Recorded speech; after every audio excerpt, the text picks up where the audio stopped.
देखिए आप लोग, जहाँ हम कहते हैं ना कि अरे आप लोग तो इंसान है भाई, आप लोग लिविंग पार्टिकल हैं, वादा करते हैं हम नॉन लिविंग पार्टिकल को समझा देंगे।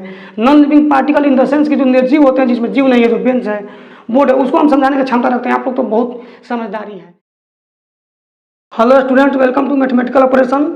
आज हम लोग एक 9th क्लास का सर्कल का एक थ्योरी है 10.11, थ्योरी नंबर 10.11, बहुत ही मस्त थ्योरी है जिसको आज हम प्रूव करने जा रहे हैं। आप उसे देख लीजिए। थ्योरी में बस यही है कि प्रूव करना है कि साइक्लिक क्वाड्रिलेटरल का जो अपोजिट एंगल का सम होता है ना, वो क्या होता है 180 डिग्री होता है। क्या होता है 180 डिग्री होता है, वही प्रूव करना है। तो आज हम देखते हैं कि बच्चों को बहुत दिक्कत आता है उसमें प्रूव करने में, और थोड़ा सा कोई लेंदी मेथड से कराया जाता है, कोई बड़ा कराता है, लेकिन हम लोग कंसेप्ट के साथ में मतलब कम समय में और बेहतर कंसेप्ट में देखते हैं कि किस तरह से साइक्लिक क्वाड्रिलेटरल का अपोजिट एंगल का सम 180 होता है।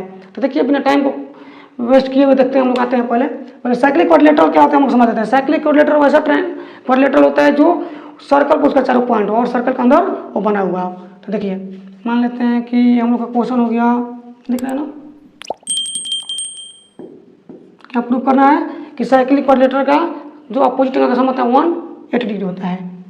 क्वेश्चन हम साइड में डलवा देंगे, आप लोग देख लीजिएगा। क्वेश्चन हम यहाँ नहीं लिख रहे हैं, ठीक है। तो हम लोग का ये एक सर्कल हो गया, क्या हो गया, सर्कल, ठीक है। ये उसका सेंटर, चलिए देखिए थोड़ा तिरछा हो गया क्या जी, ठीक है। देखिए A B C D is a cyclic quadrilateral. क्या है, साइक्लिक क्वाड्रिलेटरल। ये वो है जो सेंटर ऑफ सर्कल है। क्या है, सेंटर ऑफ सर्कल। तो हम लोग को प्रूव क्या करना है, प्रूव क्या करना बताए थे। देखिए ये दिया है, गिवन में दिया है कि A B C D is है साइक्लिक क्वाड्रिलेटरल, जो कि क्वेश्चन आप लोग को दिख रहा है, ठीक है। और जो सर्कल का सेंटर हुआ है, तो हम लोग प्रूव करना है, प्रूव करना है कि angle A plus angle C equal to 180 degree या angle B plus angle D equal to 180 degree. ये दोनों में से कोई हम लोग प्रूफ कर लेते हैं, एक सिमिलरली हो जाए, ठीक है। तो इसको देखते हैं। हम इसको मान लेते हैं कि देखिए इसको पहले बाद में लिख देंगे, इसको डायगोनल लिखते हैं, ठीक है। देखिए ये होगा सेंटर। ये कोई जरूर नहीं है कि जो हम लोग का डायगोनल होगा वो सेंटर से पास करेगा। सेंटर से पास करेगा वो एक स्पेशल केस बन जाएगा। ये कोई जरूर नहीं है कि सेंटर से, देखिए हम लोग कभी सेंटर से पास नहीं किया है, तो सेंटर से जब पास करता तो आसान से प्रूफ हो जाएगा, 2 लाइन में प्रूफ हो जाएगा, 2 लाइन में से 2 स्टेटमेंट में प्रूफ हो जाएगा।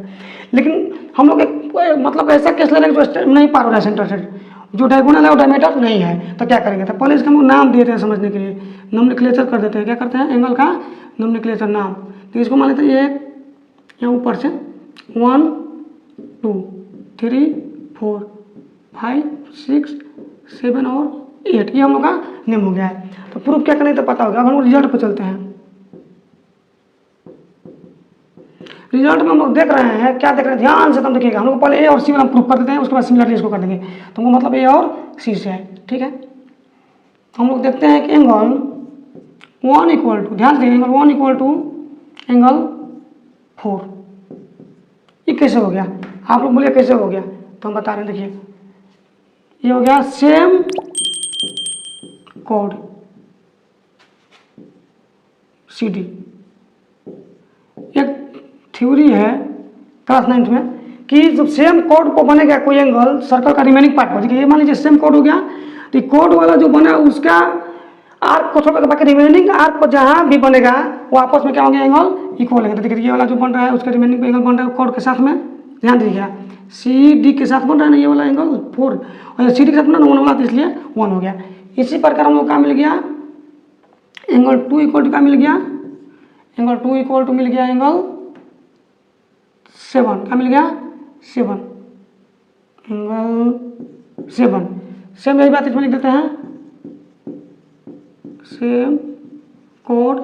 यहाँ पर क्या हो गया, कोड हम लोग का बी सी, सेम कोड बी सी पर बना है एंगल। ये मतलब रीजन लिखे हैं हम कि सेम कोड पर बन रहा है, सेम कोड बी सी पर बना है 7 और 2। इधर से तो ये हो गया। अब हम लोग इधर से चलते हैं, एक यहाँ से मिल गया 1 2 3 4 5 6। अब यहाँ से हम लोग आते हैं उल्टा चलते हैं, तो क्या मिलेगा, उल्टा में हम लोग को एंगल प्रूव क्या करना है, एंगल 1 + 2, एंगल 1 + 2 और 5 + 6।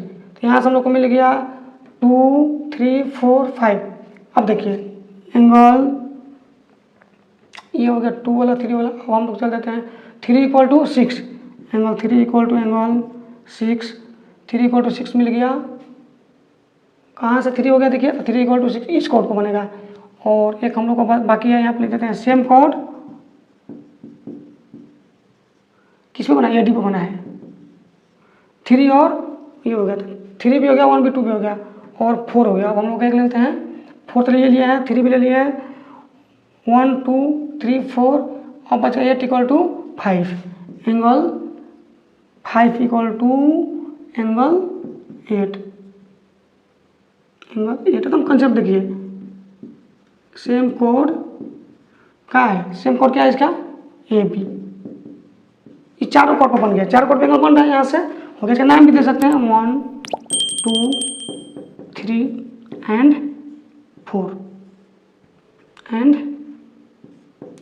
4 इक्वेशन का नेम हो गया। यहाँ तक क्लियर हो गया। अब हम लोग चलते हैं कि इन ट्राइंगल ABC किसी ट्राइंगल में चलते हैं तो लिख सकते हैं क्या कि angle 2 plus angle 3 plus angle 4 plus angle 5 is equal to 180 degree. ये कैसे हुआ गुरुजी, आप बोलिएगा कि गुरुजी कैसे कर दिए। तो हम चलते हैं एंगल सम प्रॉपर्टी। ट्रायंगल में लगता है एंगल सम प्रॉपर्टी, मतलब कि किसी ट्रायंगल का तीनों एंगल का सम क्या आता है 180। तो क्या यहाँ पर 1 2 3 4 है, तो देखिए यहाँ पर 2 है, ये दोनों मिलकर B बन रहा है और एक C और एक A, वहाँ पर 5 और 6। अब हम लोग आगे बढ़ते हैं, ठीक है। तो हम लोग 2 तो मिल गया, एंगल 2 प्लस 1 किसका है देखिए, तो 4 का वैल्यू हम लोग ध्यान से देखिएगा, 4 का वैल्यू 1 लिख सकते हैं क्या, बिल्कुल लिख सकते हैं फ्रॉम इक्वेशन नंबर फर्स्ट। यहाँ पर हम लोग करते हैं एंगल 1, 4 का काम खत्म। अब आ गया हम लोग का 5, तो अगर 5 तो है भी क्या, यहाँ पर जो कहते हो प्लस। अब जो 5 आ गया तो हम लोग काम किसका है 6 का, तो 6 क्या देख रहे हैं हम लोग 6 देखिए। तो हम लोगों का 4 का भी काम हो गया है, इसका भी काम हो गया है, और 2 का जेव करते हुए लिख दिए हैं, 5 को जेव करते हुए लिख दिए हैं, 5 को जेव करते हो, 2 को जेव करते हो।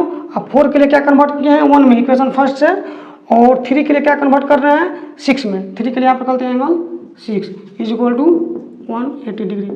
ये सारा काम कैसे हुआ है, तो इक्वेशन नंबर 3 और 6 किस में है जी, तो 3 और 6 है इक्वेशन नंबर 3 में, ये वाला इक्वेशन ले लिए हैं। और 1 और 4 किस में है जी, तो 1 और 4 है इक्वेशन 1 में। लिख देंगे फ्रॉम इक्वेशन नंबर 1 एंड 3 को अब देखिए वहाँ से हम लोग कर लिए हैं। चलिए यहाँ तक दिख रहा है।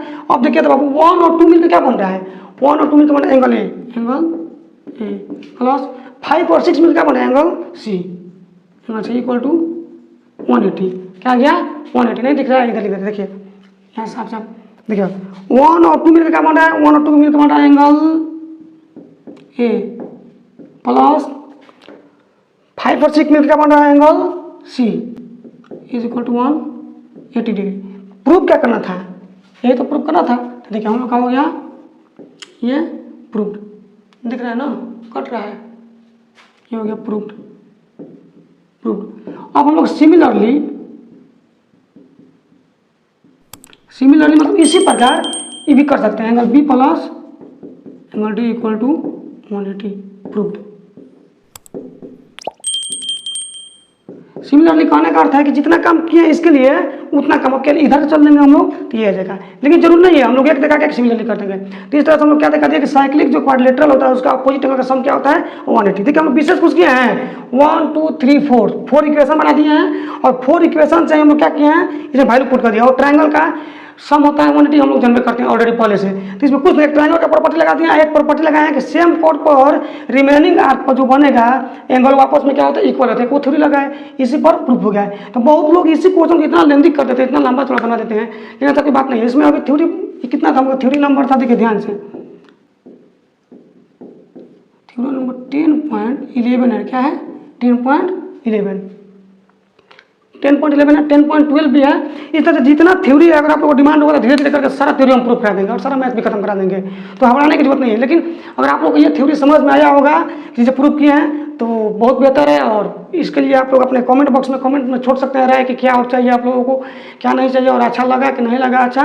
क्योंकि इस तरह से जितना थ्योरी हम प्रूव कर देंगे और एकदम ईजी में क्लियर करेंगे, थोड़ा सा भी दिमाग को तनाव नहीं आएगा, थोड़ा सा भी इस पर प्रेशर नहीं आएगा, तो आसानी से होगा। देखिए आप लोग, जहाँ हम कहते हैं ना कि अरे आप लोग तो इंसान है भाई, आप लोग लिविंग पार्टिकल हैं, वादा करते हैं हम कि हम नॉन लिविंग पार्टिकल को समझा देंगे। Non living particle in the sense की जो निर्जीव होते हैं, जिसमें जीव नहीं है, जो बेंच है, बोर्ड है, उसको हम समझाने की क्षमता रखते हैं। आप लोग तो बहुत समझदारी है। तो आप लोग अगर कहीं समझ में नहीं आया होगा तो बताइएगा कि कहाँ समझ में नहीं आया। अगर समझ में आ गया हो तो कमेंट में ये भी बताइएगा कि हमको समझ में आ गया है। इस तरह से थ्योरी हुआ, धीरे धीरे सारा थ्योरी खत्म कर देते हैं और फिर अगला वीडियो में अगला देख लेंगे। इस तरह से 9th का भी पढ़ाई होता है इस चैनल पर, 10th का भी होगा, 11 12 का भी होगा, सारा क्लास का पढ़ाई धीरे धीरे होगा। तब तक के लिए जय हिंद, जय भारत।